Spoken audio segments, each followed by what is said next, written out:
Welcome to the Laughter Clinic podcast with comedian and suicidologist Mark McConville, bringing you practical, evidence-based self-care strategies, the latest research in mental health, along with conversations that inspire, educate, and entertain. This is the Laughter Clinic podcast with your host, Mark McConville.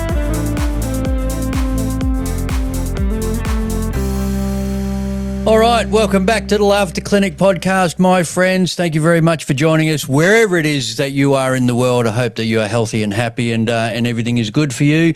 And we have a fantastic guest this week, as always. I'm so grateful of the time that my guests give me. So today we're going to be chatting to one of Australia's greatest comedians, Danny McGinlay, who is not only a comedian, he is also a writer, a TV regular in our country. He also does a fantastic job of warming up TV audiences, which we're going to have a chat about because that's a specialist trade unto itself. And for those listening in Australia that follow the AFL, you would be familiar with Danny's work as the banner rider for the mighty Western Bulldogs. So we got a lot to chat about. So Danny McGinlay, welcome to the Laughter Clinic podcast, my friend. How are you going? I'm very well, mate. It's great to be in here. It's this. Actually, I do listen to the pod. It's very. You're the new Mark Maron. You get into the nitty gritty of all the celebrity guests you get on, and I'm excited. You've got a way of making your guests sound a lot more important than they probably realise. So no, don't sell yourself short, mate. I've seen you light up crowds left, right, and centre. And I was trying to think the other day, the last time we gigged together, and I've got a sneaking suspicion it might have been on a cruise ship. It was a cruise ship, yes. I think it might have even been the final cruise ship I ever did. I've kind of stopped doing those since they changed ownership and whatnot. So I think it was one of those great comedy cruises that I liked doing, which was usually about 5 or 6 comedians on a boat for 3 days, and it was just like a school camp. We were all in each other's pockets for a few days and dealing with the ups and downs of and unpredictability of cruise ship audiences. Yeah, it's a wonderful gig, isn't it? You know, because you walk out onto stage in that big, beautiful theatre. A lot of the time, you got 1,000 people to yourself for however long, and it's a gift. I'm the same, mate. I stopped doing it. I stopped working on the ships when they changed hands back in. I think my last cruise was in January last year, somewhere around there. Yep, sounds right. Yeah. So before we get into all things Danny McGinlay, we like to start our conversations centered around the saying laughter is the best medicine. So this is a saying that's been around for over 3,000 years, and now we've got modern day research supporting the physical benefits of laughter, the psychological benefits of using your sense of humour as a coping mechanism, and also the social health benefits of coming together and laughing with others. So, mate, when you hear the saying laughter is the best medicine, what does that conjure up for you? Well, as what I've grown up, and I will always live with a chronic condition. I'm quite severely asthmatic, and I can tell you, laughter is not the best medicine when you're having an asthma attack. Right. In fact, many of I've got a memory of we always used to watch Fast Forward, me and mum, dad, and my brother, and I even though I fully admit a lot of the jokes went over my head. You would laugh because your older brother was laughing and mum and dad were laughing, but if one particularly got me, I would laugh so hard an asthma attack was inevitable. Right, so you had to have the I disagree. Handy. Yes, yeah, and actually, I'm great. You booked me for this a couple of weeks ago, this gig, and so I was cramming a whole bunch of episodes, and I actually had a corporate for a men's health formal event. And I had to follow this guy who was talking about how he had survived testicular cancer and there was no symptoms and he almost died, and it was quite depressing in the room. And then the MC says, "All right, here's the comedian." Isn't it weird? Like I've had to do those gigs where you're doing a fundraiser or something and you've got to follow someone that's gone and spoken about something incredibly full on or tragic or something like that, and it's like, and now here's the comic. Yes, it's so awkward. I've done nightmare gigs where I think I can see why the promoters, the organisers always think, okay, we'll have the depressing one and then we'll lighten it up with comedy, not really realising people need a breather. Yeah. They need a moment to digest all of that, and then you can come back and make them laugh. But, And So- if you say when you're organising these corporates, if you say, I think I should go on give them a break after that, you look like a diva. Yeah, that's right. And it's like, oh, the comedian needs a break. The comedian wants him to have a break. And you go, no, you don't understand. I'm just doing what's best for the show, for the entire thing. Because, and it's just, audience need a reset. They do. Yeah, absolutely. And because stand-up comedy is a lot like massages. If you're not expecting it, you could have the greatest masseuse in the world, but if you're not expecting it, that's not fun. That's right. Yeah. Hey, so, mate, just on that. So I've had a bit of a think over the last couple of weeks about, because we do some weird gigs. Like I've been doing it for 28 years. How long have you been doing stand-up for now? I did it straight out of high school, which was like 2001. So, what year is it? 2026. So let's say 25 years. Yeah, wow. So, I know this is, I haven't given you any notice for this question, but can you remember a gig where you remember, being at the back of the room or you're about to walk on stage and you go, how the hell did I end up here? Yeah, you do get those sort of, like it's the opening of your biopic and it's showing... You can hear your voiceover going, yep, that's me. You're probably wondering how I found myself in this mess. Yeah.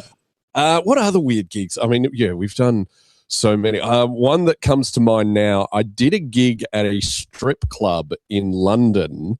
Oh, my God. Where the guy, and it was, and this is the best part, it was a breast cancer fundraiser. What?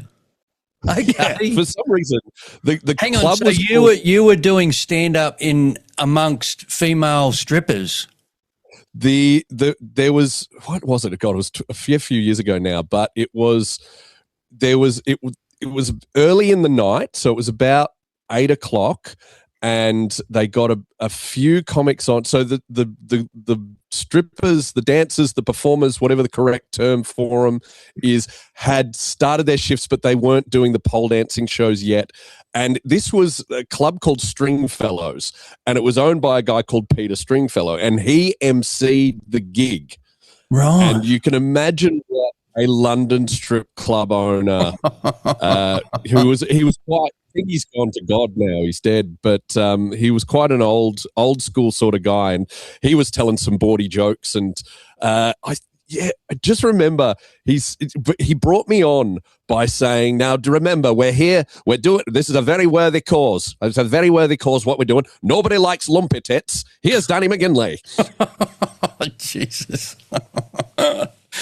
Yeah, and isn't it weird how you look back at it and like if you're telling your mates or something like that, like I remember doing one where I had early on in my career, I got a gig because you say yes to everything, when you first start out, don't you? When you're making that change from doing open mic and amateur stuff, not getting paid, and when you start to get paid, you take absolutely every gig that gets offered to you. And I remember being offered to MC the Penthouse Pet of the Year Awards at a strip club in Brisbane, right? And thinking that it's going to be a great gig, and all my mates like, how do we get tickets and all this sort of stuff. And they hated me, right? Because it was like, they don't want to see me on stage. It's like, bring out the girls, mate. No. Yes. Yeah. No one wants their comedy and their adult entertainment mixed together. No. No. So yeah, can you remember when you first started out, like doing the open mic scene and that sort of stuff? Because you would have started in Melbourne, yeah. Yeah, I did. Yeah. I started. I did a few gigs whilst I was still in high school. Like I entered the Melbourne Comedy Festival's Class Clowns, but I didn't know Class Clowns existed, so I entered Raw Comedy and I did a few open mics. So my dad would. I was on my L's, and my dad would come out with, because I legally couldn't be in the pub. I was underage. I legally couldn't be in the pub, so Dad would come as my legal guardian.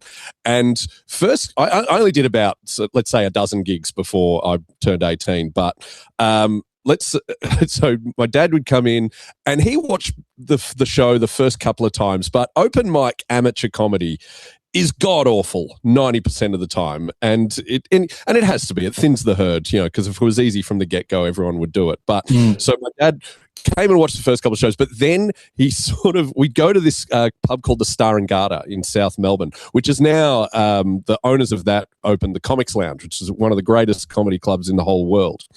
And the owner of the comedy of the Star and Garter and my dad sort of became friends. So the deal was they'd go to the pub, and I would go perform in the room, and Dad would just sit in the front bar, and he'd have a few beers. He didn't even come in and watch you.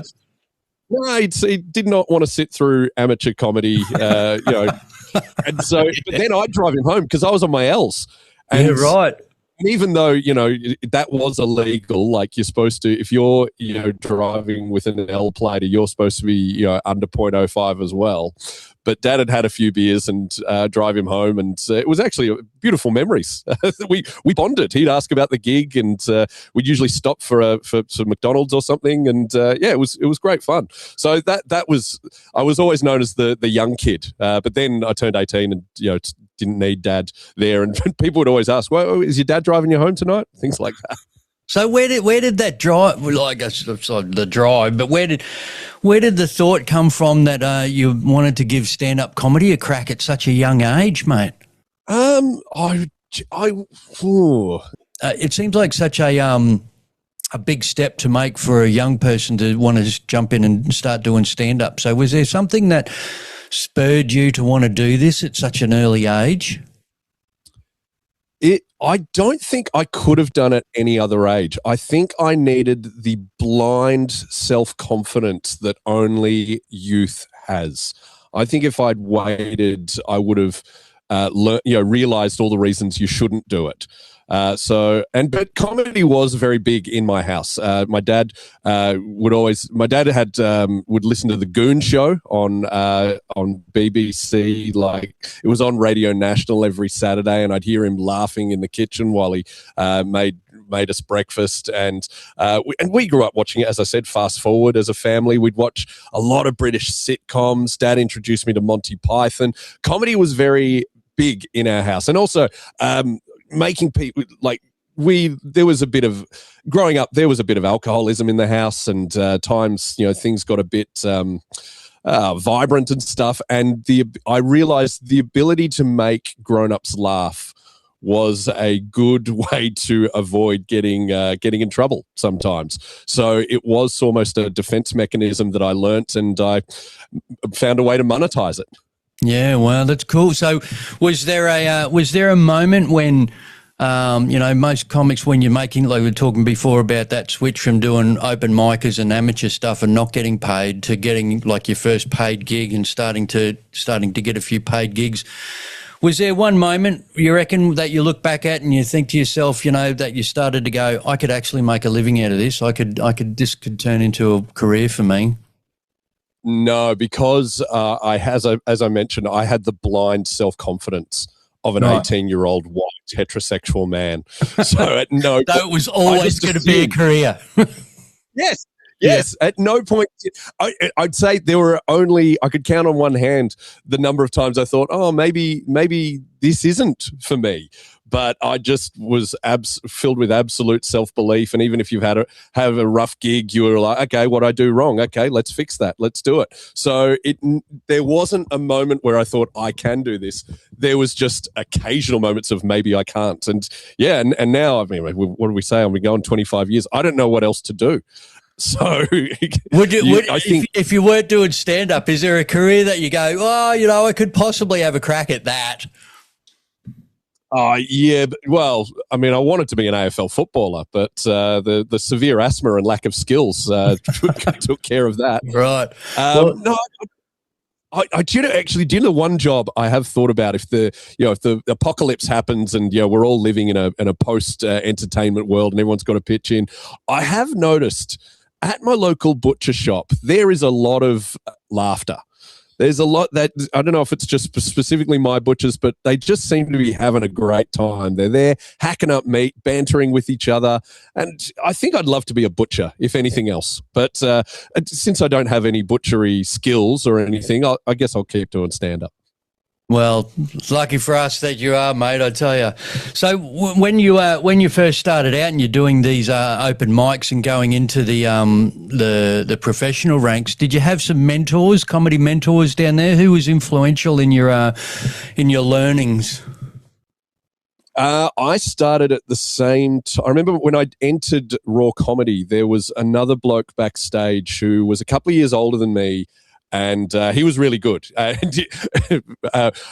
When you do Raw Comedy, you're kind of watching everyone else, and you don't want anyone else to be good because you want to win.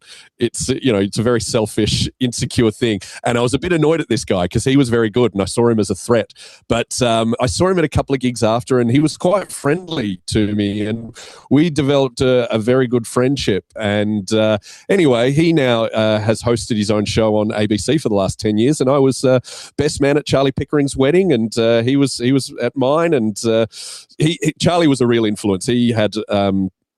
He was such a good, I think he's 5 years older than me, and that was enough to kind of have this older brother relationship, and just how hard he worked and his eyes on the prize was really inspiring to me.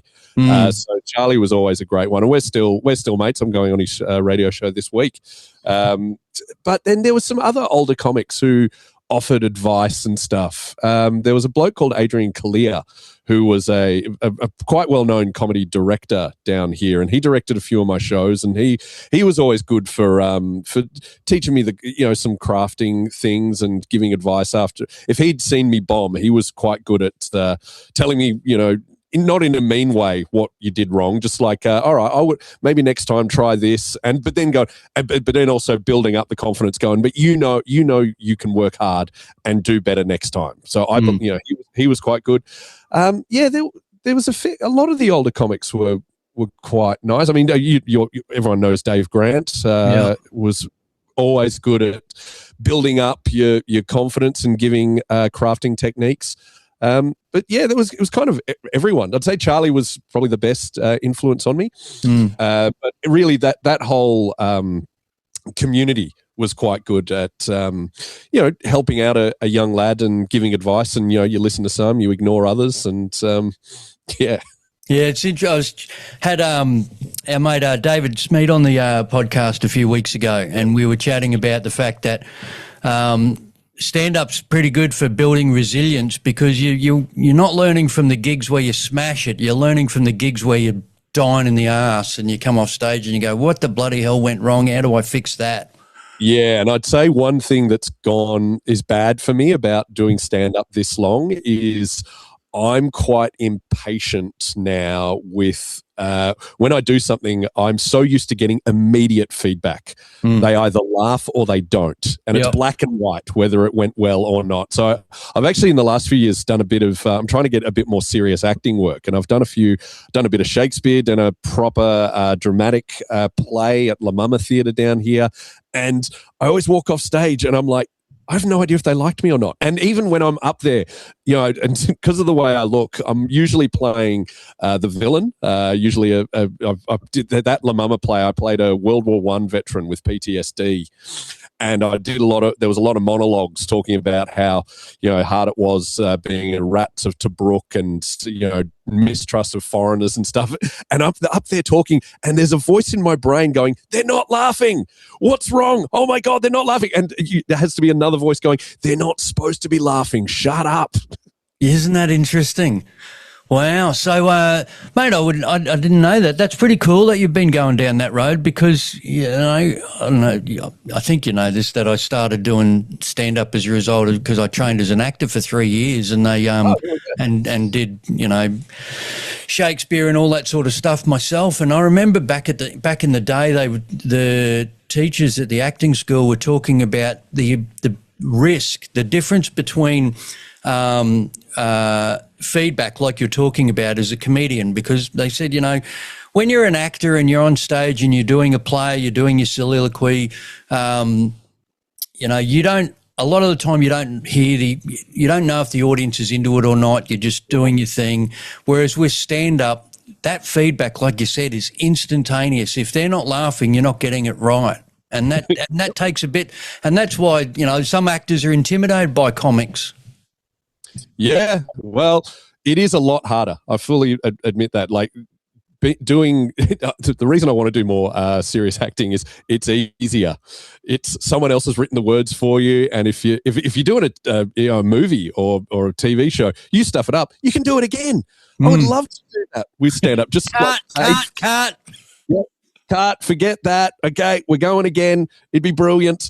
So yeah, I mean, I've done a few like serious acting workshops and stuff, and I did a TV show where I was sort of called in at the last minute. I only had to do a couple of lines, and I did the lines, and then we were driving back to the base unit, and the director was in the car with me, and he just started gushing about how he loves working with stand-up comedians. He goes, "Mate, it's just so refreshing to work with a comedian, not an actor." And I was like, "Oh, why is that?" And he goes, "Well, okay, when you said that line and I said, 'Can you do it this way?' You went, 'What did you say?' And I said, 'Yes, sure.' And he goes, 'Yeah. You didn't say, what's my motivation? What does the character want out of this scene?' I mean, I was like, dude, I'm playing a plumber.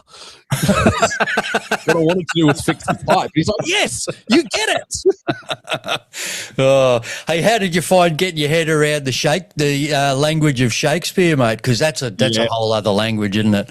Oh, it really is. And I got the, I think thankfully I had a very patient director, and also one of the other leading actors. He's a Shakespeare nerd. His name's Rick Brown. He's an improviser down here. He's an absolute legend of a bloke. And I'd not really worked with him before. I'd met him around. And working with him, he's a Shakespeare encyclopedia, and I was able to constantly just go up to Rick and go, "What does that word mean? What am I saying here?" He would explain quite patiently, because the director, I think, regretted casting me after I asked what doth meant, which is like the most common Shakespeare word. So what was the play that you were doing, the Shakespeare one? Well, this is where I'd love to tell you that it was Macbeth or Midsummer Night's Dream or anything like that. But it was actually, I did a couple of Shakespeare plays where they were this, there's this theatre company down here called the Ghostlight League, and they do pop culture.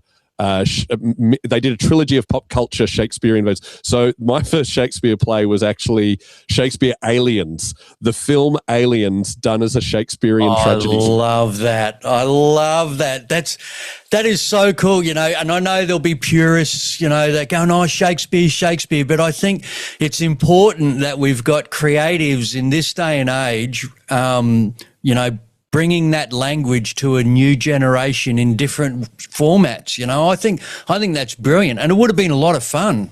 It was. I played Carter Burke. So if you know the film Aliens, that's played by Paul Reiser. He's the slimy, greasy corporate man who is actually trying just to turn the aliens into weapons, and he doesn't care about the lives of everyone. So but he's quite charming, even though he's evil and inept. So I played him as Scott Morrison, and that seemed to get some quite good reviews. The next play we did was Shakespeare Ghostbusters, where I got the lead role of Peter Venkman, which was one of my favorite movies and so much fun, because that was done as a Shakespearean comedy. So it was much more in my wheelhouse, playing for laughs. And we had a giant inflatable Stay Puft Marshmallow Man that we all whacked with pool noodles at the end.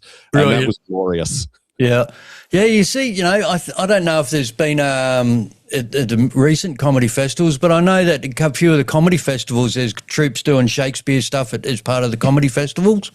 Yeah, we did the Adelaide Fringe with Shakespeare Ghostbusters, and there's another show called Drunk Shakespeare, where there's a team of Shakespearean actors, but one has to drink 5 pints of beer before they get on. So and it's a different actor each night who is drunk. But they're trying to do it. And that show has gone gangbusters, but we did have a bit of a Shakespeare rivalry at the Artist Bar of that's their stupid Shakespeare show, and there's our stupid Shakespeare show, and it was sort of like Sharks and the Jets. Wow, that's cool, man. That's really cool. I love that, because it's like I said, you know, it's Shakespeare's been around for as long as he's been around for a reason, because the stories are interesting and the language is so unique. So bringing that to the fore in some new formats is fantastic. So you were saying before about your TV work. So aside from, I'm fascinated by this because I know you've been on the camera, but a lot of the time when it comes to very popular TV shows in Australia, a lot of people might not realise that you're behind the camera before the cameras even start rolling, doing audience warm-up stuff. So as a gig to start with, I've got so many questions. First of all, how do you go from doing stand-up to finding yourself warming up TV audiences? What did that transition look like? Can you remember your first one? Yeah, absolutely. I can. Well, my first one was actually, I did warm up for Charlie Pickering's first ever TV show, which was on the Comedy Channel in 2008, where he just got his mates to kind of help him out. It was called The Mansion, and it was it was pretty much a precursor to The Weekly, which he hosts now. It was a satirical news show.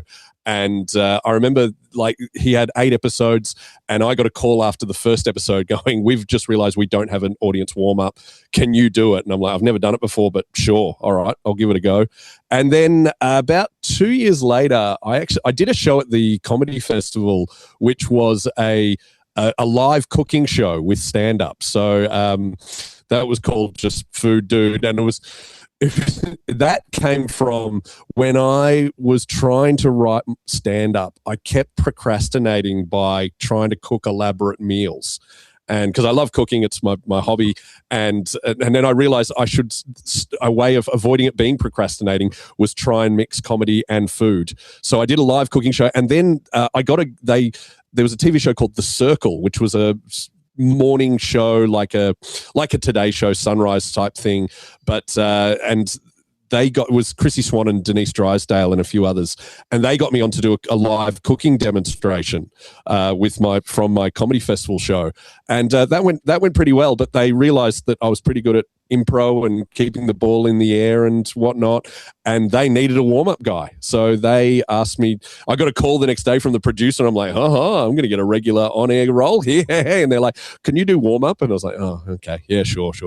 But I did that for, I think 2 years, and that was a 3-hour show of a studio audience largely of pensioners, and a lot of times like school groups and even ESL groups, English as a second language groups, who did not understand what was going on. And that was a real baptism of fire of, I've got to keep that crowd entertained from 9 a.m. till 11 a.m, 3 days a week. It really made my impro and crowd work skills a lot better. And then because not many people can do TV audience warm-up, once producers hear that there's someone who can do it, you do get other gigs. And from that, I got The Project, and then other shows I was just filling in and whatnot. And now...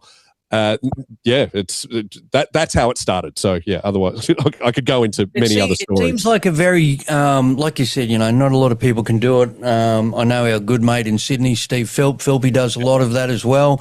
And it seems to me like, are you doing actual stand-up, or is it, like you said, mostly crowd work? You're trying to keep the energy in the room, that sort of stuff? Yes, that's exactly it. It is crowd work and hiding stand-up in a conversation. Yep. So at the moment, I will chat to, because I'm a bald man, I will chat to every bald bloke in the room. And I've actually got stand-up about being bald and how fun it is to be bald and how you got to come out of the closet as a bald man and so. But it looks like I'm just having a conversation, but really I'm hiding stand-up in there, because you can't. Actually, I learned this, you can't be too funny. You've got to get them to a certain level and then sort of back away. Because if you've got them howling with laughter and then the TV show starts again and it's not as funny as your best material, then the producers and the hosts are going to be a bit annoyed. So one of the biggest things with TV audience warm-up, you've got to leave your ego at the door.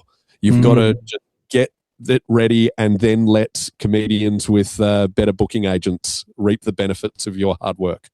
Yeah, right. And so When they, because I know, this is all behind the scenes stuff for making a TV show. Do they say to you, you've got this audience for 10 minutes or 15 minutes? Like, do you actually get a good run at them before, and they say, we'll give you a sign when we're going to start recording or when we're going to start filming, or like, how does it actually work, the mechanics of it? Yeah, no, a lot of the time you don't know when they're going to start. You just, they go, all right, we should be ready soon. Why don't you start talking to them? And now that I started doing that in 2010. Now, 16 years later, we talk about, when you're doing all those bad gigs early on, you don't know how bad they are. Now I'm a bit more experienced. I will say, no, you tell me, give me a ballpark. Because if I'm talking to them for 20 minutes, the thing that a lot of people don't realize is people's attention spans are a finite resource, and they're getting smaller because of, social media, TikTok, whatever you want to blame it on. Yeah. So if I'm up there talking to them for 20 minutes, that is 20 minutes that at the end of the show that they're not going to be focused.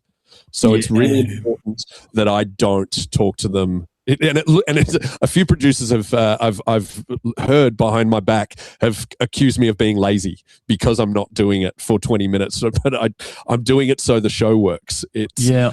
It's so you get a vague idea. I mean, I only do 2 shows now. I do, and they're 2 shows that I love, and I would work on them anyway. The Front Bar, which is Mick Malloy's footy show with Sam Pang and Andy Moore, and I do Have You Been Paying Attention, the Working Dog satirical quiz show. Working Dog have it, and Front Bar have it. Those shows have been going for 10 years, so we know exactly to the minute how long. It's a well-oiled machine, so that's very easy. But when I filled in on the new Who Wants to Be a Millionaire over the summer, and because that was a new production company doing a game show that had been made before but not by them, there was a lot of times where I'd start talking with no idea how long I would have to keep talking. I didn't know if it was going to be 4 minutes. And at times, Mark, it was 45 minutes. Oh, my God, Danny. That seems, like as a comedian that, when we get booked, you got a 20-minute set or a 10-minute set or a half an hour set or whatever, to just go up there and go and have someone go, okay, just start going and we'll tell you when to stop. That's pretty, man, that's pretty ballsy stuff. Yeah, and it wasn't, and that's why, well, thankfully with Who Wants to Be a Millionaire, it's not a comedy show, so they don't need to be laughing too much. Yeah, right. Yes, keeping the ball in the air was hard yakka, but thankfully it does get easier because as you work in TV longer and longer, the camera operators, the lighting guys, the floor manager, and you can start a bit of banter about them. And they will help you out if you're not a dick, which I'd like to think I'm not. They will help you out by throwing out, but like I talk to the camera operator about how he's the best camera operator of all time, and then he'll zoom in an audience member slightly off just to prove me wrong. Yeah, right. Gotcha. Yeah. So he's in on the gag. Yeah. Beautiful. Yeah. Just little games, anything, because when you're trying to fill 45 minutes and you've already spoken to them for, 40 minutes, at a different time throughout the show, you're clutching at straws. Whatever will make them laugh, you will just go for. Yeah. Wow. And so when, these type of shows that you're talking about, they've got ad breaks and all that sort of stuff. So when they go to a break, every time there's a break in the show and the break in recording, are you expected to get up and start bang with that audience again in between the breaks? Yep. You've got to go out there, and if they have not been laughing particularly hard, you've got to kind of rev them up. I never say, guys, come on, you got to laugh more. You can't do that because audiences will just go like, you sound like a teacher telling them off. Yeah. I hide it with phrases like, yeah, not bad, guys. I think you got another gear. I reckon you can lift. Let's give even more energy for this one. But thankfully, the shows I work on are so bedded in that I don't have to do that too much now. But yes, I have to go out and continue keeping the ball in the air and distracting them, because also like on Front Bar, the footy player guest will come out and they'll have a bit of a chat, and I have to distract the audience because often they're talking about jokes that are coming up and we don't want the audience to hear that already. Okay. So you would do kind of have to be a dancing monkey of just, pay no attention to the actual interesting people over there. No, look at me.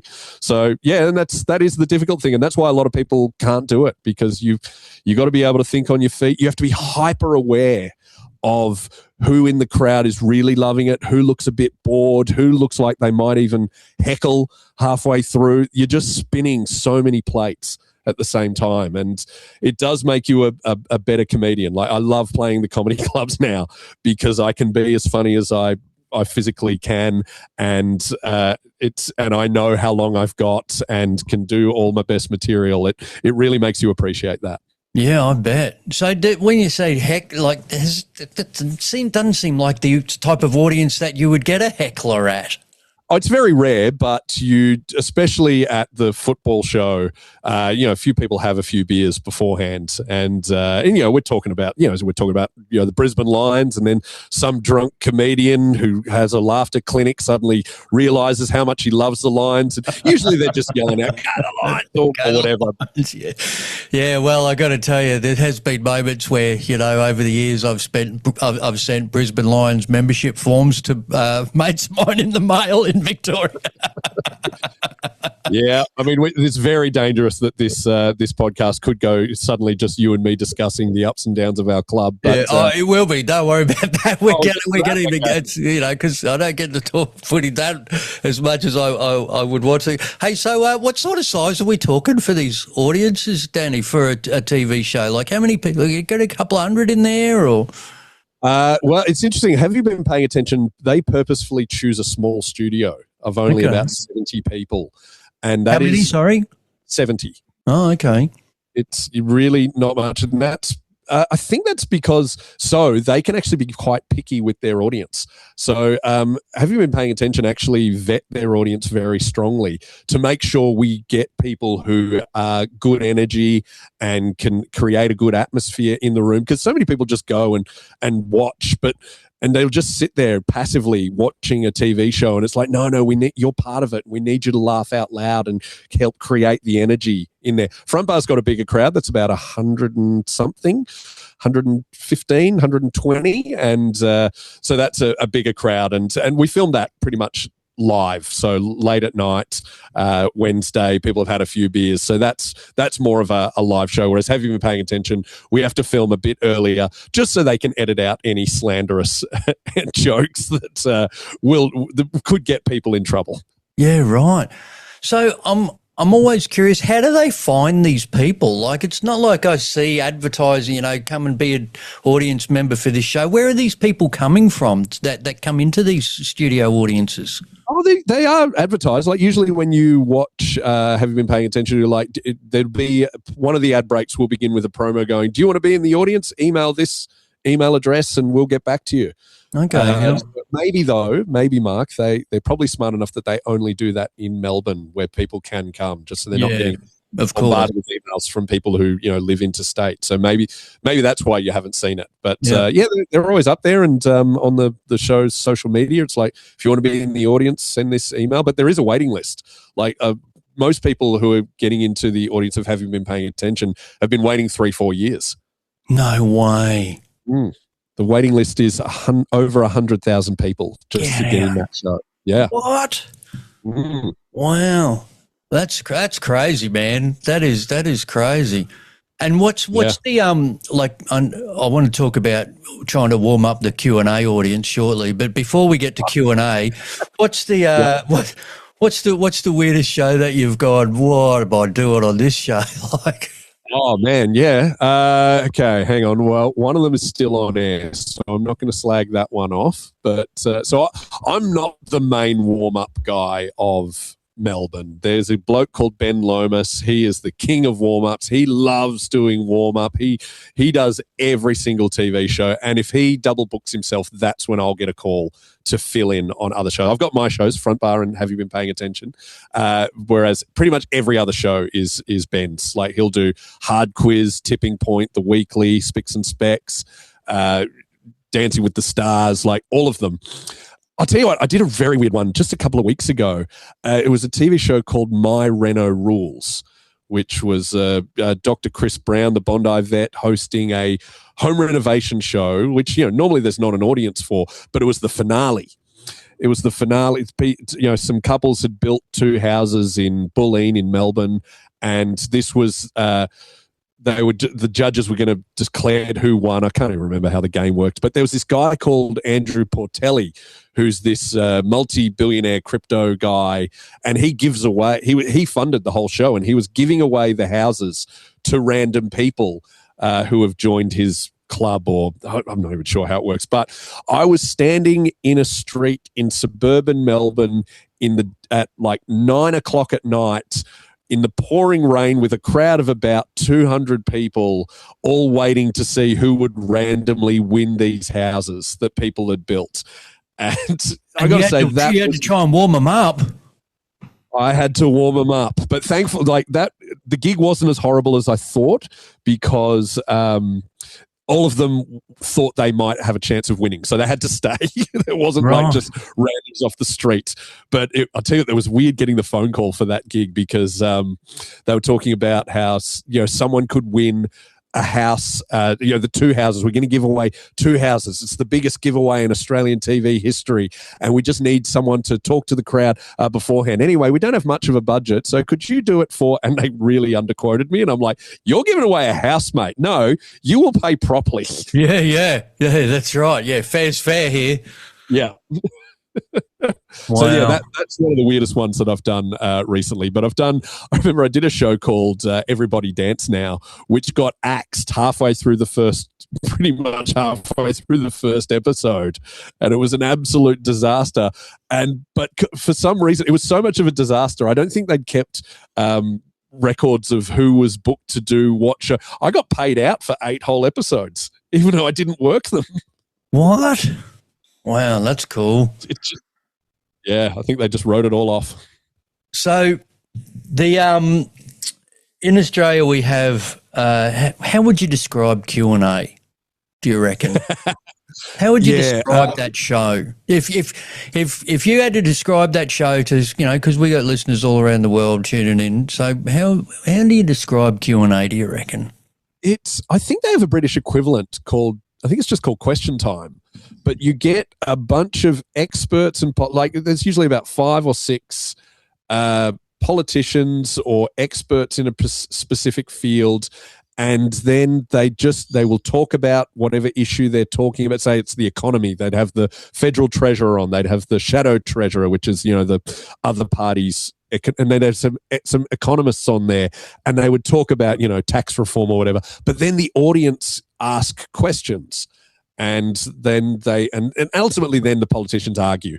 And it's the TV audience can be involved, and hashtag Quanda and all that sort of stuff. Yeah.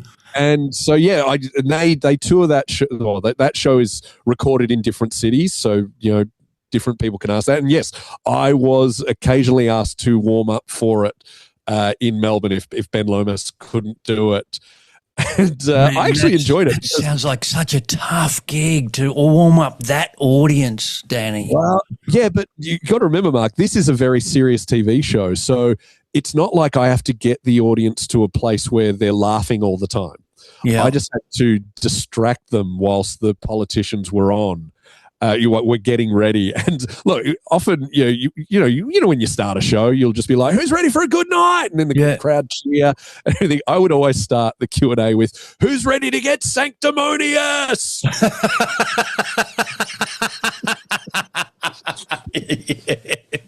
And then I would ask my own questions. If I saw a politician was already was made up and mic'd up and everything, and they were watching me, I would ask my own questions, which they were always a bit nervous about. But my questions are not going to be about tax reform or anything like that. I remember asking a Labor and a Liberal, which are the 2 parties here in Australia, is there a special canteen in Parliament House where you get what do you get for lunch? At question, when you're working in Parliament, is there a good canteen? Is there if you're in power, do you get better coffee than the opposition? These are the things that I wanted to know. So I always start lighthearted discussions in there. And what was interesting is some politicians would then still find a way to argue about the coffee because they were just always ready to fight. Yeah, and they're important questions. To the everyday Australian, I want to know, does the front bench get the better bathrooms than the back benches? Yep. These are the things that we need to know as Australians. That's right. Oh man, that must have been daunting when you first got the call and they said, your first ever Q&A audience. How was your mindset going into that? My mindset was more worried because I was pretty experienced at warm up at that stage. I just remember they were like, you can't swear, you can't be inappropriate. We're going to have school kids in the audience. And I was just a bit more, because on Front Bar and Have You Been, I can be a bit loose with, talk about, some M-rated material. I could swear and stuff. I could talk to them like adults, really. Yeah. So I was a bit nervous more about just saying the wrong thing. But no, it was because they didn't have to be crying with laughter. It was fine. And the best bit about it, Mark, is it's an ABC show, no ads. So once I was done and the show started, I could leave. Oh, of course. Yeah, right. There was not going to be any stop down because it was broadcast live as well. So at no point were they going to stop and I'd need to chat to the crowd. No. So I just literally, I would get them clapping for the start of the show. The host would start talking. I would walk out of the studio. Really? I see. Here I was thinking that like an MC for a comedy show or something, you're expected to stick around to the end of the night and go, thank you very much for everyone for coming. You've been a great crowd, blah, blah, blah. You don't have to do that. Well, I think they would have liked us to, but because it's also ABC, they don't pay as well as the commercial networks. So. Right, of course, yeah. It was a bit of a pocket money gig, and so we'd sort of worked it out that you're not paying me enough for me to stick around for another hour. Yeah. Well, must have been interesting though, like being put in that room, been putting in room with some of these because they get some pretty cool guests on. Like obviously you do get the politicians. I tell you what has encouraged me over the last few years, where I have seen comedians on there. Yeah, because Charlie Pickering went on, my mate. Charlie Pickering, I think they've had Mandy Nolan on as well. Oh, that's good. Yeah, of course, Mandy's running for Parliament. So, yeah, that's it. I don't think I'm ever going to be asked on, Mark. I really, because I do have strong opinions, but they're about, which flavour of Arnott's shape is the best one, or if it's chicken or cheese twisties or... Cheese and bacon. It's just cheese and bacon, mate. It's so wrong, mate. Oh, my God. What? I've never heard anyone choose cheese and bacon as their favourite shape. What are you saying? What do you think? This is the lunatic fringe. Which one? What's yours? Well, I was militantly a pizza-shaped guy, but then I had kids and they wanted to try them all, and my son said that nacho cheese was the best one. I'm like, oh, you idiot, what would you know? And then I tried it. It is the best one. Nacho cheese in the Royal Blue box is the absolute most superior shape. Okay, well, I'm uninformed then because I have not tried the nacho cheese. I've seen it there and gone, oh, okay, wonder what that's. So that'll be on the shopping list this week. These conservative people who never try it, you're what's bringing the country down. I do want to talk about this, Mark. It's just something that I talked about this in my last comedy festival show, but I genuinely do believe it, that we're such a divided society at the moment and people fight about anything. Like you see it in America, the MAGAs versus the libs, and just we all need to argue about things. Like that's just in our DNA. And I found that when you argue about food, it's actually brilliant.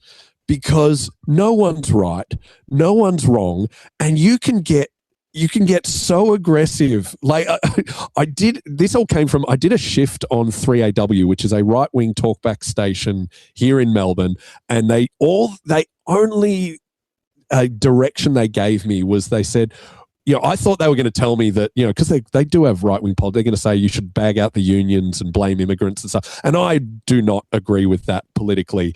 So I was a bit nervous about the gig. But they just said, look, just have an opinion. Doesn't matter what you talk about, just have an opinion. So I started a whole phone conversation about hot cross buns. about, because they always trial new hosts in between Christmas and New Year's, and hot cross buns had just come out on the shelf, and I'm like, hot cross buns available now. What are your thoughts? Give us a call. And people ringing up saying it's an outrage. It's barely Christmas just finished, and this is just an affront to Easter. And I was like, yeah, it was good. In about 10 minutes of taking those calls. And then I said, yeah, it is a disgrace. You're right. They should be available all year round. And that so many more calls, outrage people. And then I started slagging off anyone who likes traditional hot cross buns compared to choc chip hot cross buns, which are far superior. Yeah. People are weird. And I got a call from the head of the station going, mate, that's how you do it. That is brilliant. The phone's lit up. Yes. And I realised, argue about something as stupid as hot cross buns, you can get the passion, but at the end of it, you're not that mad, and it exercises it really well. So if you're feeling stressed about something, get a mate or anyone, get a family member and argue about food. It really is quite fun and healthy, and at no point do you act, because when you argue about politics and stuff, you can actually get quite angry, and you feel disappointed in this person who has an anti-immigration stance or an anti-vax stance, whereas cheese and bacon shapes, I love that I can slag you off and at no point are you actually offended. No. And that's the thing about food. Like, health, I prefer the term healthy debate as opposed to arguing, right? Well, because and food's perfect. You're right, Daddy. Food's perfect because you ask anybody and their pasta sauce is the best. Yes. I think my pasta sauce is the best, and I will vehemently debate that at any party or barbecue. I will say I'll give you the reasons why my pasta sauce rocks. Do you bring the pasta sauce with you? Just have a little sample bag ready to go. That's right. And can you taste the secret ingredient? Can you taste it? What is the secret ingredient? Love, mate. Made with love. Gross. No, I will tell you, when I'm making my pasta sauce, I put some plum sauce in there to sweeten the meat. It's beautiful. Okay. Yeah. All right. I wouldn't have tried that. All right. Go for it. Yeah, man. Yeah. See, my Maltese mother and grandmother are probably rolling in their grave hearing me talk about putting plum sauce in the pasta. But anyway. Righto. So let's get there. We're going to talk football because aside from doing stand up and doing all of these wonderful TV shows, you actually, just before we get to the football, is it as glamorous as what people may think working on TV? Depends. I don't know how glamorous people assume it is, but with less and less people are watching free-to-air TV, so it's the budget cuts are kicking in. It is not that glamorous, but I will say, we filmed an episode of Have You Been Paying Attention yesterday, and after the show, I was sitting in the green room having a beer with Peter Hellier, Ursula Carlson, Anne Edmonds, Nath Valvo, Tom Gleisner, and all the producers, and we're just going through the show and having a laugh, and it is bloody awesome. Just that's my favorite, one of my favorite times of the week, when we're just, the cameras are off and it almost feels, I imagine that's how it feels after an AFL team has won a game. Like you're relieved because the jokes worked and everyone had a good time, and now you're just kicking back, and it is bloody awesome being in that green room. So it's glamorous in that sense, but I'm not getting limousines or anything there, and I still have to bring my own sandwiches and whatnot. But it's the behind the scenes camaraderie. Yes, yeah, that's what I love. Yeah, nice. And that is one of the things that I enjoyed about doing the comedy cruises, as opposed to like a normal cruise where I might be the only comic on, like when we did the comedy cruise and there's 5 or 6 of us on, because it's not that often. Doing stand-up is a very solitary career a lot of the time, because a lot of the time you are working by yourself. Yeah, and that's actually why I want to do more serious acting, because then you're with a cast and there is that camaraderie, that teamwork you genuinely do miss. Yeah, when you're on the road as a comic, it can be quite harrowing, and it's a real irony that the better you get at comedy, the more lonely you get. because like I know Ross Noble, who I think's probably the funniest man on the planet. He tours so many like regional parts of Australia and Great Britain and America, and it's just him on his motorbike going from town to town.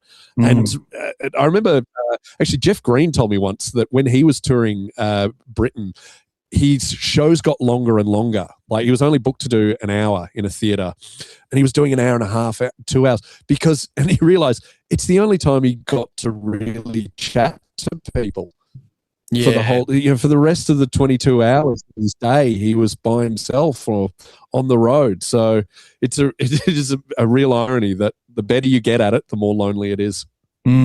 Yeah. I've been on cruises where I've been the only comedian and I've gone a whole day without talking to anyone. You know, surrounded by 2,500 passengers, and you just, for whatever reason, you go, I haven't talked to anyone today. Yeah, because you're at work and they're on holiday, so you're on different wavelengths. And I am not introverted, so I could not do that. I need people around. I can survive in my own company, but I much prefer I get my energy from other people. Well, when I look back at it now and I think of those times, I was doing my master's degree at the time. So I had paperwork spread all around my cabin, so I was studying at the time. But, anyway, so let's talk football. So in Australia we have the wonderful AFL, the Australian Football League, and the Western Bulldogs is a huge part of that, and rich club with wonderful history. And rich club? No. We're not a rich club. We are very poor. Well, when I mean rich in culture is where I was going with that. Yes.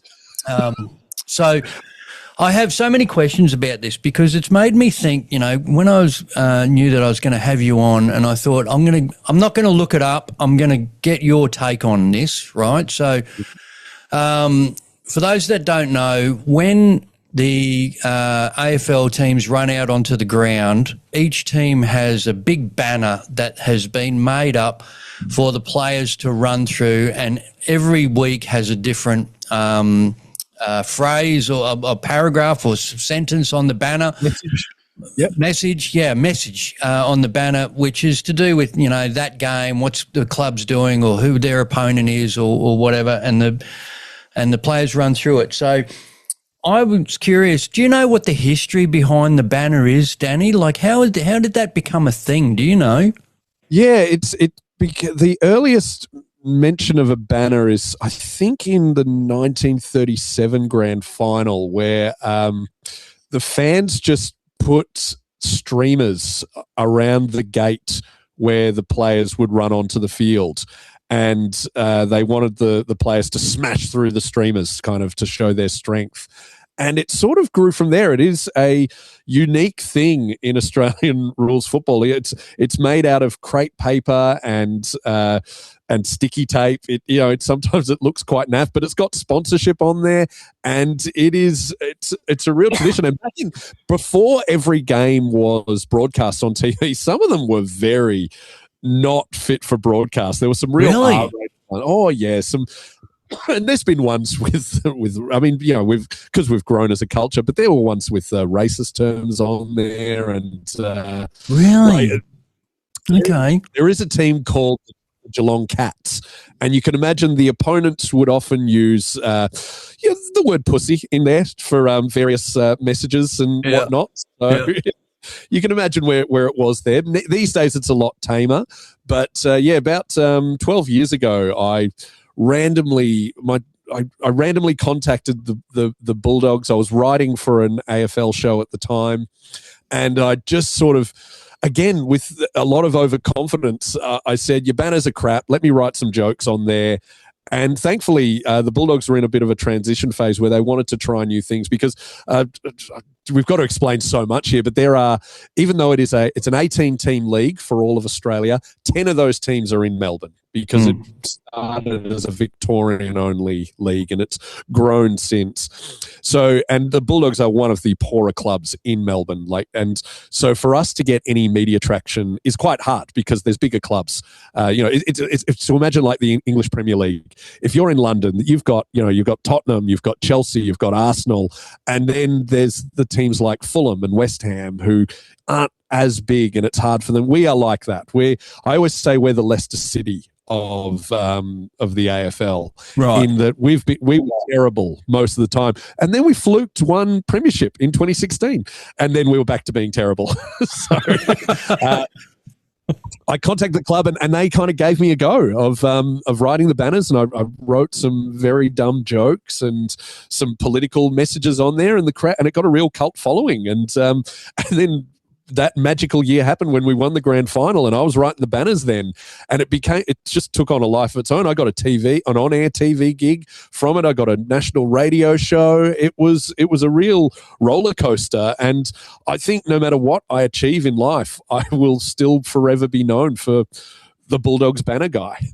That's so cool. And man, what a cool thing for you to support your football club in that way. To actually feel as though you're part of the club. Yes. Yeah, no, it's hilarious. I was chatting to one of the former players his name's Fletcher Roberts, brilliant guy, great defender, but not well known. He only played about, I think, 50 games for the Dogs, but did win a flag. And I was chatting to him. I saw him at a game. He was in the past players, just coming out of the past players room. And I was just chatting because I've met him a few times. He's a lovely bloke. And then someone came up to me and they recognized me and not him. No way. It was ridiculous. They're going, how good is it when we won the grand final? I'm pointing at Fletcher. I go, he played. He did way more for the premiership than I did. Yeah. It's like standing beside Luke Darcy, and they go, "Oh, hi, Daddy." Yes, it's so wrong. But I feel, and I it's an honour that I feel like part of that story, and it is a real honour. I still pinch myself that it even happened. And a couple of years later, the Bulldogs sacked me because they had a change in leadership and whatnot. But then we had another change of leadership, and now I'm back doing it. So I am doing it now. It is a lot more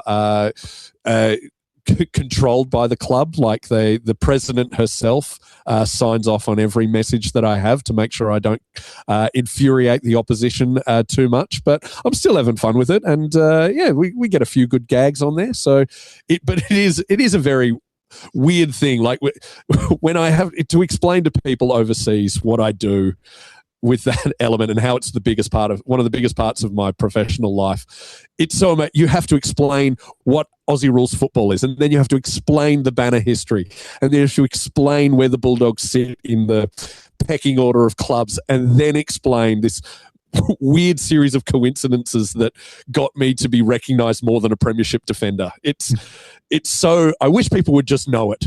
Yeah. It's nuts. So with the, like you said, the president's got to sign off on it. So on a weekly basis, do you come up with, do you submit 3 or 4 ideas and hope that this one gets over the line, but I'll be satisfied if one of these others, Yep, is that how it works? Yeah, pretty much. I send in 3 or 4, and I do usually, if there is one I definitely want, I will throw in the email as well. Hey, I think we should go for this one because of these reasons. Yeah. But it is up to the president and the CEO. So what they go with. But so the president, her name is Kylie Watson Wheeler. She is the managing director of the Walt Disney Corporation for the Southern Hemisphere. So really? Every week, I'm just emailing the head of Disney some dumb jokes about our football club. How on earth did she become the president of the Bulldogs? She's been a Bulldogs fan her whole life. She's from the west of Melbourne, and she's a proper fan. She's great. The presidents of the club, they don't work there every day. They're sort of the head of the board who make the big decisions. But if you see it, she's at Bulldogs games out talking to the fans. She's a woman of the people. She's a really brilliant human. That's fantastic, man. So is there are there ones that you think you wish had have got over the line that didn't make it? Oh God, yes. So many rejected. I bet there is. Are you able to tell us? Like, is there one in particular where you go, oh man, I wish they had chose that one? Because it's all to do with the opposition too, isn't it? Like who you're playing that week. They're focused on the opposition as well. That people need to know that. And there's a team called Collingwood, who are the biggest club in Australia, but they're also the most feral. So, that's right. And amongst AFL supporters, a lot of people, doesn't matter who you support as long as you don't support Collingwood is kind of a lot of this. And it's like the ABC, anyone but Collingwood. Yes. Yeah. And everyone hates Collingwood. They're just and they love that. They lean into that. Absolutely. They're a very working class team. So their fans are like proper chavs, bogans, rednecks. And they're proud of that. And absolutely they should be. But there's also, they're all a bit, they can be violent at times. And so the Bulldogs were sponsored by a law firm called Slater and Gordon for a long time. Peter Gordon was actually our president before Kylie Watson-Wheeler. And so and sometimes you have to put the sponsor on the banner. And I wanted to put Slater and Gordon, keeping Collingwood fans out of prison since 1960. That's a cracker. Didn't make it. Didn't make it. They didn't want to be too cool. Well, but you got to hope that when they're sitting there reading the email, they're having a bloody good laugh, going, "Oh man, I wish we could use this." Yes, that's what. And as we said, you want immediate feedback. So I just assume they're laughing. I hope. Yeah. Is there one in recent memory that you're most proud of?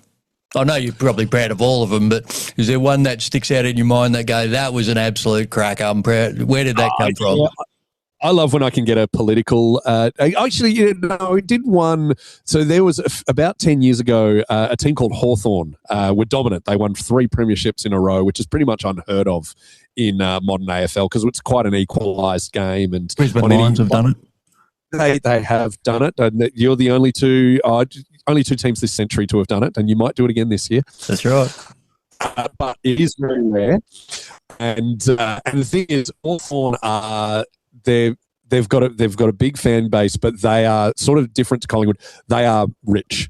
These are the private school teams. These are Hawthorn is an area with all the big private schools in there, and their fans are, quite well to do, but also feral. So rather than a Collingwood fan who will, have no teeth and be drinking a bourbon and calling you, all sorts of names, the Hawthorn fans are looking down their nose at you. They're drinking a Chardonnay and calling you a Povo, a pleb. They looked, so everyone hates them in a different way that you hate Collingwood. But we were playing them in the finals. They were going for 4 in a row, and we played them in a final. And I put up on the banner, tonight the Hawks have 80,000 members, but the Bulldogs have 24 million supporters.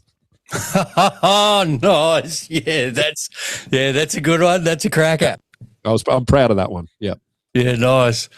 Yeah, that's cool, man. That's absolutely cool. I've got to tell you, I haven't told I've only told a couple of people this because it only means anything to a few people. So I'll tell you this because I know you'll get a kick out of this. So as you know, I do these Laughter Clinic mental health presentations all around the country, little groups. I run up to big mining companies and all that. And one of the organisations I work for is called Employee Wellness Australia.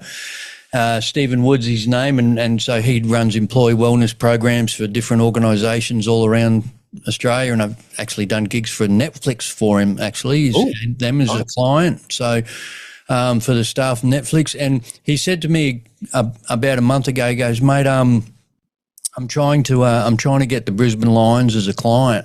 Oh. And I promise you, if I land him as a client, you're going to be the first speaker that I'm going to put in there.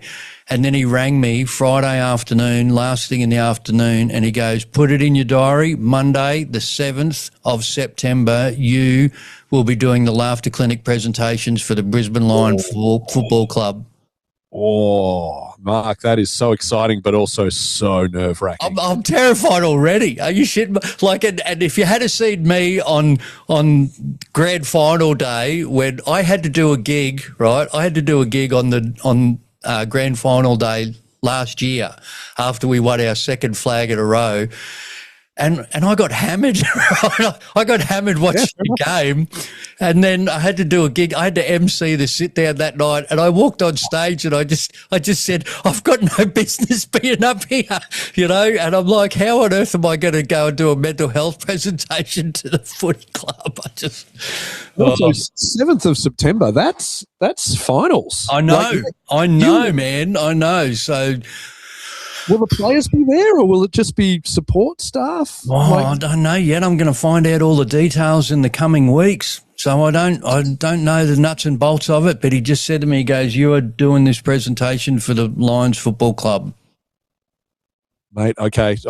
Even if the players are there, they're not mentally going to be focused. They're going to be thinking about the game and everything. This could be a rough gig. I'm just getting you ready for that, because I've done gigs. I did a gig for the Bulldogs once during their preseason, and it did not go well. And it's because they had actually run 20 Ks that day and then done a weight session, and then the coaches had actually torn into them a bit. So none of them were in the mood to laugh. And so really? Yeah, it was rough. Well, I'm just trying to think. The 7th, so it's a Monday, the 7th of September. Like you said, they would have started finals. So it'll be interesting to see. I don't know who they will have played that weekend, but of course, mate, you're just assuming that Brisbane make the finals. You arrogant Lions. Yeah.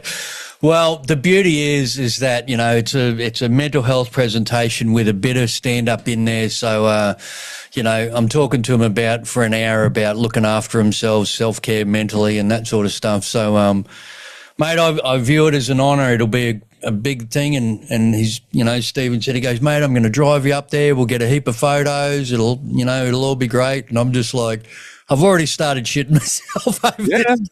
I get it, man. So I did breakfast radio for a little bit, and I remember I interviewed, you know, movie stars, pop stars, and it was never a bit. You know, the Prime Minister came in, and you know, never a real big deal. But then once we were doing an outside broadcast at a Bunnings out in the suburbs, Keysborough for any Melbourne people, and they got in Brad Johnson, who was captain of the Bulldogs at that time, and I was just like, oh my god, there's Brad Johnson. Oh my god, it's the only time I got actually nervous. Yeah. Because just when you love footy as much as I do, it just, I wanted Brad to like me. Well, that's the thing that is one of the cool things about doing stand-up that I never considered when I first started out, that I've done, and as I'm sure you have as well, done a lot of sportsmen's lunches over the years, and I have sat beside idols. And it is, you just go, these are people that I've idolised for decades, and now I'm sitting there having lunch with them. Yeah, it's a real pinch me moment with that, actually, although it can be the opposite. I just got booked for a sportsman's lunch yesterday, and I've got to interview Max Gawn. Max Gawn is the captain of the Melbourne Demons. Yeah. And he's a lovely guy. I've actually met him before. But Big unit, and he was captain of the Demons when they beat my Bulldogs in the 2021 grand final. Ooh. And I interview him, and I've just realised the question I want to ask, because if you know that game, that they actually destroyed us in the last quarter. They ran away with it, and I just want to say, what drugs were you on? Yeah. Oh. Mate, I'll talk to you about this. Probably sometime the end of last year, I did a podcast episode called The Hidden Mental Health Benefits of Sport, right? Yep. And along the lines of, you know, not only have you got the mental health benefits of doing something active and all of that sort of gear, the physicality of it, but I looked at it from a supporter's point of view because, as you know, loneliness is an epidemic around the world at the moment. And there's this, the three aspects of it that I talked about was there's something about walking to the game, when you're surrounded by thousands of other people, total strangers, and you've got your beanie on and your scarf and whatever, and that collective tribe that you feel a part of is very powerful. And even if there's a thing called the jersey effect where you're walking through the shops and someone walks towards you and they've got a Bulldogs, jersey on or a Lions beanie on or something like that. All of a sudden you've got this hidden connection to a total stranger. Yeah. Yep, I saw it last week. My son was wearing his Bulldogs hoodie, and we were at the shops, and there was a little kid also wearing a Bulldogs hoodie, and I don't think my son noticed him, but this kid noticed my son, and I saw him do a little yes. How cool is that? It's gorgeous, but yes, no, I completely agree. Sport is so important, and I don't mean the physicality and everything. Although I am the assistant coach of my son's under 12s, and I'd like to talk about how important that is. But you're dead right. And what's also, I have a standing, by sheer awesome coincidence, my best mate is also a Bulldogs fan. Which we're not the most popular team in the AFL, but I know I will see him at least 12 times during winter because we are going to watch the games together. And it's, because it's as you have kids and you get older, it's harder to organize social things. And this is where friendships die. But I know I will see him. And also, because, and I'm sure you've talked about this on your pod of men communicate horizontally. That's why a shared activity like fishing or driving or whatever. That's how and I remember I read that book, Raising Boys, and the main thing when I knew I was going to have a son, and I took that from, and I know he's only going to really open up to me when we're not facing each other. So if the cricket's on or we're playing Mario Kart, that's when I'll go, so how is school really? Like, I'll if you ask that, you can't ask too many open-ended questions. I like to ask things like, what's the most annoying thing about school? And that's when he'll tell me that a certain teacher he doesn't like, or one of his mates is always disrupting in class. And that's when I actually get to know him. And footy is fantastic for that. It's just, and also, my wife was never into sport, and she's still not. But we went on our honeymoon. We went, through North America and Europe and Asia. We did a whole round the world trip. And at the end, she said, I'm glad you watch as much soccer as you do, because no matter where we were, I knew what the local soccer team was called, and I would be able to ask people. We'd be checking into a hotel, and we were in Milan, and I said to the guy, "So are you an Inter fan or an AC Milan fan?" And he went, "I'm an Inter fan." I go, "Cool. How are they going this year?" And I know enough to go, "What about that player, Schneider? Is he going all right?" And it was able to just break the ice, and this is what sport is good for. This just gives you a small talk in with everyone. So it's a collective experience, because we are getting more and more separated. It used to be people would watch all the same TV shows, but now you have to ask if someone's even heard of a TV show before you start talking about it. Whereas sport is a universal thing that if you're into it, you've got something to talk about. And you talk about a collective experience. Another thing that is quite unique to the AFL, there's so much about the AFL that I love. And I came to the AFL later on, like in my early 20s. I grew up being a rugby league fan, and my first experience of the AFL was I was working for this company as a sales rep, and every year they did a 3-day conference. It was actually Glider Old Garage Doors, and they were sponsors of the Adelaide Crows at the time. Okay. So every year they had a big sales conference in Melbourne for the grand final. So it was 3 days. The first day was the conference, the second day was golf, and the third day was the AFL grand final. And so my first experience of an AFL game was the 94 grand final, watching Geelong get handed their asses by the Eagles. Yeah. Right? You were there. I was there, right? Wow. And that was my first ever. And like, I'm like, bloody, I'm a rugby league man, all sort of stuff. And I remember sitting in the Great Southern Stand that day with 95,000 people watching this game, having the rules explained to me as I'm watching. This was the early 90s, and a lot of the rules have changed since then. Yep. But I remember thinking, my God, what on earth have I been missing? Yes. And so from that day, I can hand on heart, from that day, I've not watched a full game of rugby league.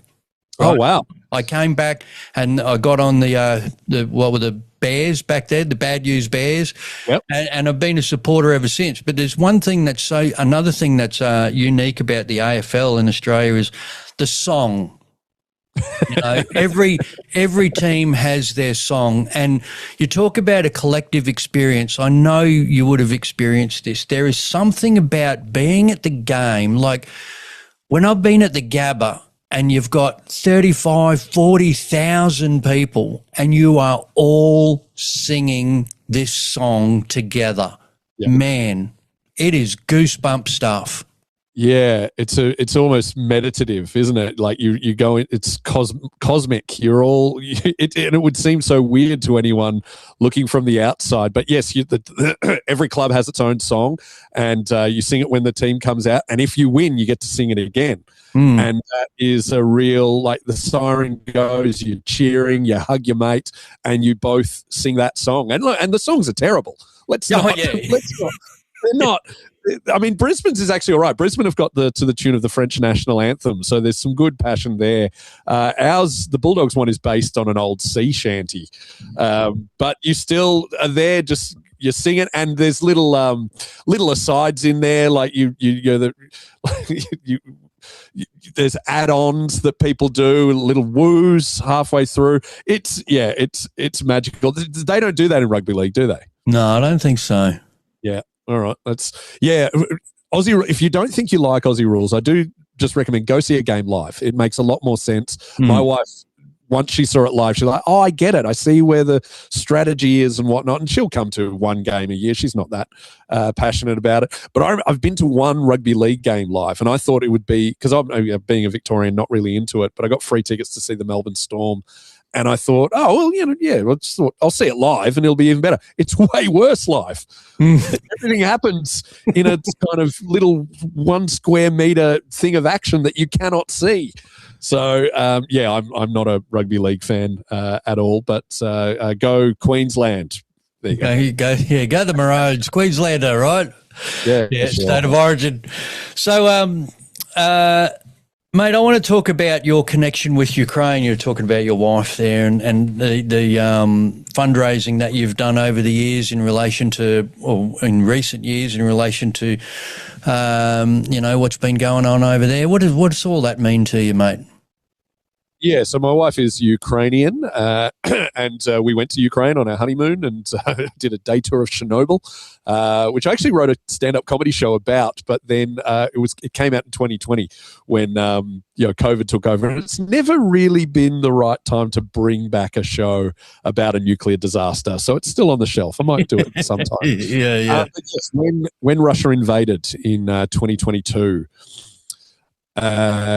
my mother-in-law came round, and I talk about this a lot on stage, but it's because it's true. They're not an emotional people. They're very stoic, and I talk about how I love my wife because she's a robot. There's no big arguments or anything. It is just direct to the point. Our fights last about 30 seconds. She'll tell me what she didn't like about something, and then she gets over it. It's brilliant.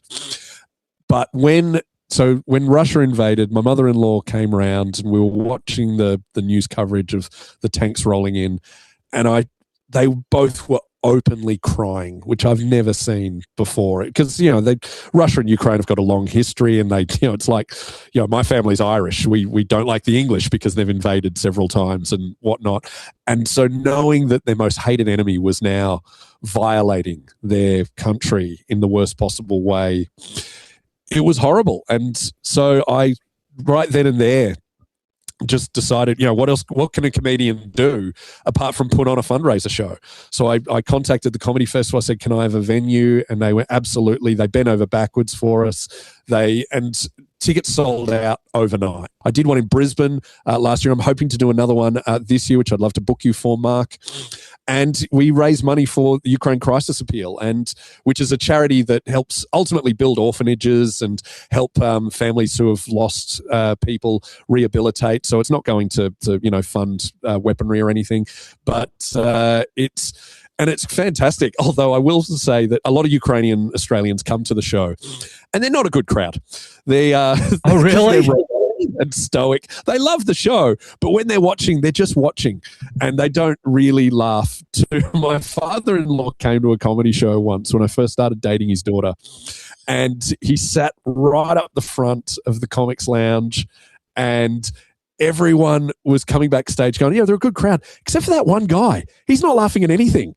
And I knew it was my father-in-law. And I remember I was headlining that gig, and you do about half an hour, and about the 20-minute mark, I locked eyes with him, and everyone else is laughing, but he's not laughing, and I'm not. You're just trying to ignore the stony-faced guy, but we locked eyes, and he gave me a little thumbs up, and I was like, oh, that's a standing ovation. Yeah, right. Well, so are they using? I was going to say they're using humour as a way to help them deal with what's been going on over there. Mark, you got to realise the President Vladimir Zelensky was a comedian. That's he was a stand-up comedian. Of course, yeah. He had a TV show where he was the president of Ukraine, and Ukraine governments have been there's been a lot of governments. There's been Russian puppets put in there to try and dismantle it. It's been a bit of a schmozzle. So then he played this character who was a good man. It was like the West Wing, but with people were like, we want you to run. We want that character to be. Do you remember when there was that show, Yes, Prime Minister? I know late 80s, early 90s. Yeah, I can't remember it perfectly though. That's okay. My parents used to love it, and it was one that I didn't really understand. But I remember there was a poll of preferred prime minister in both Britain, Australia, New Zealand, and Canada, and that character was everyone's preferred prime minister than their own actual prime minister. So people fall in love with these honourable TV characters. So then he just put his hand up, and he won in a landslide. So Zelensky, and then Russia invaded because they thought, well, there's a showbiz idiot there. Now's the time to invade. But I've never been prouder. Don't fuck with a comedian. Yeah, I'm that's sorry right. if there's no swearing. No, relax. It's all good. But you're right. You're 100% right. He knows how to. I was never prouder than when he was in the Oval Office and Trump and JD Vance were trying to bully him, and he was treating them like hecklers. He just kept going them back. And they're saying, oh, you didn't even wear a suit. He'll go, I'll wear a costume when you give us money. He's so good. He's so strong. And I'm so proud to not only be, a pretend Ukrainian as I am, but a comedian as well. Yeah. And so what's the, do you have family over there? Does your wife have family over there that are dealing with all of this shit that's going on at the moment? No, we got them out. My father-in-law did work for the Ukrainian government, and he saw the writing on the wall very early. So he brought his young children over to Australia, and so I met my wife here, and we got them all out. And yeah, there are some I would absolutely love to send back, but they're stuck here now. So. Yeah, I love the fact that, like you said, as soon as you said that you wanted to put the fundraiser on, so many of your comic mates put their hand up and said they wanted to be a part of it. And I got to tell you, over the years, there's been numerous causes where so many comics have put their hand up and said, yep, I'll totally, donate my services to come and do that show to help raise money for whatever cause it is, and I think that's something that is really cool about the comedy community is that, we all are totally happy to, get on board and go, yep, let's do that. Yeah, and I think that's because we're always asked to do fundraisers for very worthy causes. I reckon if I got asked to do something I absolutely disagree, say like an anti-immigration rally or a anti anti-gay rights thing or, something like that, you would say, well, absolutely not. But there'd be a part of your brain going, well, a gig's a gig. yeah, but you're still going to say no at the end of the day. Still say no. Because you would, second where you go, hang on, how big's that venue? That could be fun. Yeah. Oh, 3,500 people, haven't played a big crowd in a while. All right, followers on my socials. Yeah. Wow. Oh, mate, it's been so great chatting with you. I'm so grateful for your time. And so where you're at now with your banner writing and your TV work and stand up and all that sort of stuff. What's next, mate? What's you got any, big irons in the fire, getting a show ready for a festival? What's going on? I'm recording 2 specials for a streaming service. I've got a distribution deal with a guy who actually got my last show on Amazon Prime. So hopefully it gets on one of the big ones. But I'm recording that August 1st at the Basement Comedy Club in Melbourne. It's 2 specials. The first one is just going to be a collection of my stand-up, just little bits in there that I know are gold. And then the second show is a one long story because I have a world record that nobody wants. Longest vasectomy. Say that again. Longest vasectomy. The vasectomy is normally a 10-minute procedure. However, due to complications, mine went for 2 hours. And I was awake for all of it, and the anaesthetic kept running out. No, absolute ordeal. But I turned it into a stand-up show, and it's actually the show I'm most proud of. It's a lot of fun, and if you can't come to the taping, at least please watch that show. It's called Hard Nut because one nut was a bit too difficult to get in. Oh my God! What a bizarre record to have. Yeah. It's not like Guinness World Record. But how would you be lying there for that amount of time going, hang on a minute, like you must have been just unraveling mentally while that was just going on and on and on. Yes, it was quite traumatic, and I did get a bit of I went home and got a bit teary afterwards because you've got to stay strong. But my urologist, who's a real part of the show, an absolute character, was this Iranian man called Dr. Homi, who I met at a pre-meeting because you've got to chat to him before the procedure and everything. And I loved him because he was so confident, which is what you want from a surgeon. He was like, my brother, we're going to have the best time. I am going to I will make you so you can make love to your wife forever. And then he cut into me and his face dropped and he was like, what the fuck is that? Which is not the sentence you want to hear at any point, but especially when having open surgery on your genitals. Oh my God. Seriously. And I'll tell you this I might put this as a bonus bit of the show, but the reason I got Dr. Homi is he was a good friend of my GP, Dr. Ali. They're both Iranian guys who have come to Australia. And it was a few years after the procedure that I was going to do the show. And I was talking to Dr. Ali about just getting my asthma medication updated or whatever. And I said to him, oh, by the way, I'm going to do a show about my vasectomy. Is it okay if I use Dr. Homi's name? Can you ring him and ask him? Because I don't want him to, if that's going to be adverse on his career, I'll give a fake name. And Dr. Ali said, I'll ring him now and I'll ask him. And he rang him on his mobile. And because they're mates, Dr. Homi answered with, what's up, motherfucker? Dr. Ali had to go, I'm here with a patient. He went, no. Yes, Dr. Ali. What a see, and that makes you love him even more. The fact that he answered the phone like that. And they both came to the comedy festival show, and the night that I knew they were there, I got them to come up on stage and bow at the end. And they're really great guy. And I would recommend, if you're ever going to get a vasectomy, go to Dr. Homi. He's an absolute character. And if it was not his fault that it went for 2 hours. It's due to my mangled tubes or whatever. So it's anyway, that's absolutely. But I would love for people to come. We've already sold half of the tickets, but it's August 1st.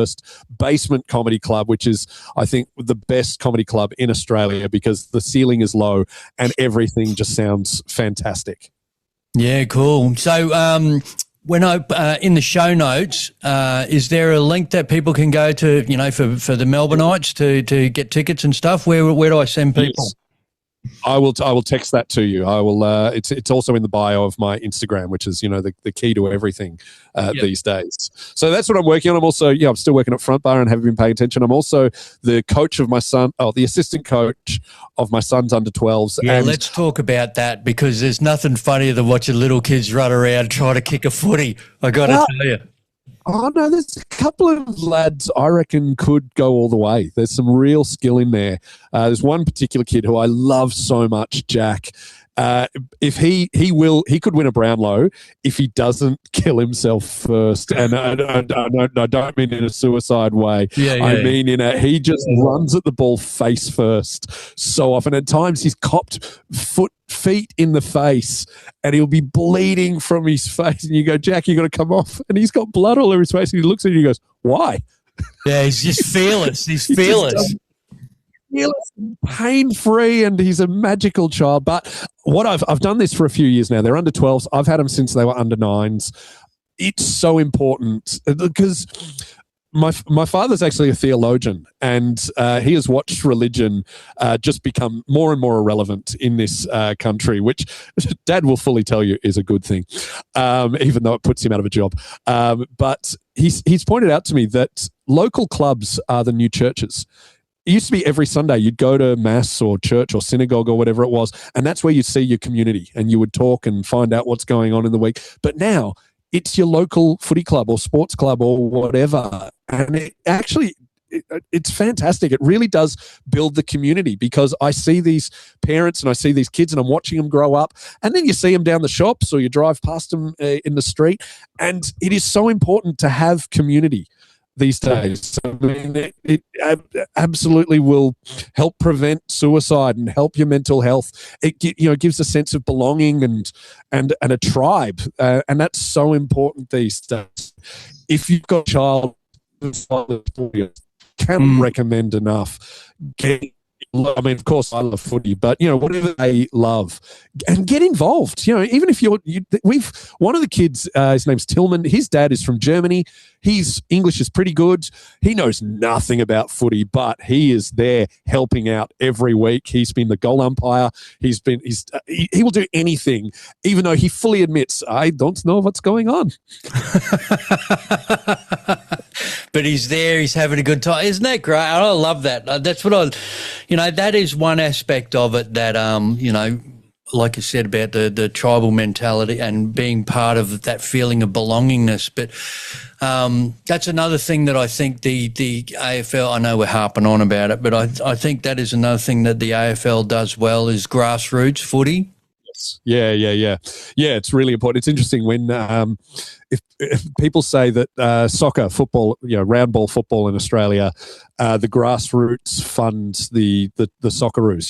Because if you registration for our local soccer team was like at least $100, maybe $200, but AFL it's quite cheap. I think it's only like $50 for the season, and that's because the AFL puts so much money into grassroots, and they have to, because we're the only country that plays this sport. It is indigenous to our game, so they need people playing it, because it could so easily, if mismanaged, become extinct. But they know what they're doing, and look, and it is the greatest game in the world. It's I truly believe when you get regularly on weekends, you get 70,000 people to what is fundamentally a club match.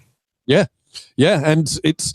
And do you know what? And the AFLW is brilliant as well. I absolutely love taking my kids to watch the women play. But I don't get anyone who doesn't like AFLW. They go, "Oh, the skills aren't high enough," and I go, "Yeah, but have you watched it? They're going hard at it. I mean, absolutely, yeah. But it's like watching under 12s local team, and I go, "Yeah, I love footy. I watch under 12s, and I love watching. I love all. If you love the game." Yeah, of course, I would watch any play against a wall, Mark. I think the wall would win, but I would watch that. Yeah. No, big fan. Oh, Danny, thank you so much for your time today, mate. Now, look, as we do want, is there anything else that you wanted to? You've got your show, your recordings coming up. Anything else that you wanted to? Yes. I do a Bulldogs podcast with Tom Boyd and Mark Stevens. So if there are any Bulldogs fans who are into podcasts who haven't heard of us, we're called Danny Boyd, a Bulldogs podcast. I should give that a plug as well. Say that again. Sorry, what's the podcast called? Danny Boyd, because it was just me and Tom Boyd for a while, and my wife came up with that title. But now we've got Mark Stevens, who's a great footy journalist, on as well. So it's kind of called Danny Boyd with added Steve-O. Nice. Okay, excellent. I'll find it. I'll put the link in the show notes. Awesome. Thank you. So, mate, what we do is when we wind things up here, we finish with what's called the Feel Good 5, right? So just 5 questions. Your answers can be as short or as long as you like. So, Danny McGinlay, this is your Feel Good 5, my friend. Number 1, what makes you happy? Yeah. Well, my team winning. I've realized I'm not a thinker, I'm a feeler. So I'm very base level. What do you know? What I'll be brutally honest. Do you know what makes me happy? My wife naked. I'm still a teenager. I still just want to be naked with her all the time, and then eat chips, and then watch my team win, and then have sex with her again. I just want whatever primal urges is really what makes me happy. I should be more sophisticated than that, but whatever feels good makes me happy. I think that's why I do stand-up, because getting a laugh feels good. Yeah, well, it probably leads into the next question is, what are you grateful for? My wife's libido. Yeah, I can see. Actually, in actual fact, now that I look at the next few questions, it's probably going to be all along the same. All right, well, we'll put a line through that. No. You can answer. Like I said, you can answer it however you want. Okay, so we know what makes you happy. We know what you're grateful for. The next question is, what are you looking forward to? All holidays to be over, so I can. Yeah, okay. One thing I do, I think. As I have noticed in the last 20 years, as a society, we don't talk about sex as much as we used to. Even in stand-up, there's not much sexual material, and because it makes some people uncomfortable, and that's fair enough. But I do think it is a shame. There's less nudity in movies. I think we are becoming a bit more puritanical. So I want to just, and it's hard to actually talk about this without just sounding like I'm bragging, but me and my wife have sex about once a week, and it's so good, and it really does. People go, what's the secret to, we've been together 23 years. What's the secret? I go, just keep shagging. Just, you don't get to do that. Hopefully you don't do that with anyone else. I don't get to do it with anyone else, but it is fun. It's what our bodies enjoy. So, and it's really good for my mental health to having something to look forward to is really important. Yeah, right. Well, you're going to get a laugh out of the next question, because the next one is, what's your me time? Like, what do you do? What do you do when you want to switch off from the world and recalibrate? And I think I can pretty much know the answer. Well, but if it's me time, then my wife isn't there. No, I don't do that so much anymore, just because at my age, you want to, you can only go. You're going to save it, right? Yeah, save it. What do? I love to cook. That's kind of I love creating recipes and stuff, and that's kind of my love language to my family, cooking them stuff that they like. But and one thing I don't talk about too much, I do play video games a fair bit, and I find that's great for getting into a flow state of meditation and just getting into the world of whatever I'm playing, whether I'm a samurai or I'm playing FIFA and I'm the manager of the Socceroos. I think that's good to switch off from the world. Yeah, nice. And the last one, mate, is what's made you laugh recently? Well, I mean, I get to laugh at work so often. Yeah, we're pretty lucky in that respect, aren't we? Yeah. So I tell you, something else I'm really grateful for. As my kids get older, they get funnier. Oh, really? And we had parent-teacher interviews a couple of weeks ago, and I was so, because I also, I mean, this sounds like I'm showing off. My son's quite gifted academically. He's in the top 0.1% of the state. And I don't know where that's come from. That's not from me. I'm not a maths guy at all. It must be somewhere in the Ukraine side. But I'm very grateful for it. So we've always had in the parent-teacher interviews, he's so smart. He's a well-behaved boy. But you kind of get bored of just hearing how academic, like, yeah, dude, I know he's smart. He's been smarter than me since he was 5. The teacher told me of some jokes he said in the class, and I was so proud that he made everyone laugh. And by the way, and I don't think he's ever going to hear this, his sister is funnier than him. Oh, okay. It's hilarious. When she was about 4, she came home from kinder. And you just say dumb things to kids. So I was like, oh, great, silly sausage head is home. And she marched up to me and like poked me and said, listen here, pal, I am not silly. I've never eaten a sausage in my life and I don't have a head. Kids, man. Hey. That's good joke structure, lady. Well done. Well, and how old are they now? 9 and 12. Yeah, right. Well, they're going to be a force to be reckoned with as they get into their teenage years, aren't they? Oh, yes. Yeah. And I actually try not to talk about them too much in public, not for any privacy reasons, just that I know a lot of people don't care. Yeah, right. There's so many comedians who get kids and that becomes their whole routine of like, my son said this. So he's like, well, it sounds like your son's funnier than you. Can he get up on stage? Yeah. Oh, mate. Too much fun. Well, Danny, thank you so much for your time, mate. I really appreciate it. It's been so good catching up with you because, like we get to do this very rarely these days, and I'm really appreciative of your time, and it's been a blast. And I'm sure that, if anyone listening has been curious about, even if you're not into sport, but you want to do something good for your kids, like I think we've really highlighted today there's aspects of sport outside of just the physicality of going out and doing some exercise. Yeah. And I really like that community aspect that you're talking about with getting involved in your kids' sport. That's cool, man, that you're doing that. Yeah, and even if you don't have kids, go to your local club. Go to your local, if there's a sport that you will tolerate, just go to the club and go watch them a few games and you'll see the same people there and, you can chat to them horizontally. You can, you start by talking about the game and then you learn more about it. It's a really important thing. And if you don't have fun, hey, at least you tried it.